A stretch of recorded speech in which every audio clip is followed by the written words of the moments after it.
this brings me to another modern channeler who's considered the mother of channeling, and this is Jane Roberts channeling Seth. In 1963, Jane Roberts was writing, and she ended up having a spiritual experience where she disassociated from reality and began writing notes that she titled The Physical Universe as Idea Construction. So this comes back to that automatic writing that we had talked about in the beginning of this video, which seems to be a very common way for people to end up channeling.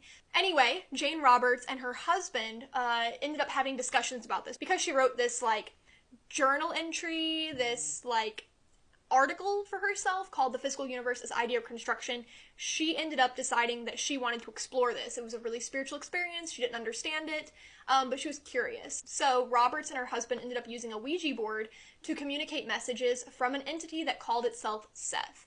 I find this very spooky. Eventually, though, Roberts started to hear the messages in her head, and she was able to speak them aloud without the use of the Ouija board, and so she no longer had to use the Ouija board as a translation tool, and was able to enter a trance-like state, and channel Seth. Her husband wrote down notes about what was being channeled, and they kept a really well-documented compilation of Seth's material, which eventually gets titled The Seth Material. What's really interesting about this is that Jane Roberts did not believe in God or demons. In fact, she wrote to a psychologist asking for help because she thought that the Seth might just be an inner suppressed part of herself. And so she was asking a psychologist to help diagnose this. She's like, look, I don't think I'm totally crazy. I can still live a normal life, but this is really weird, isn't it?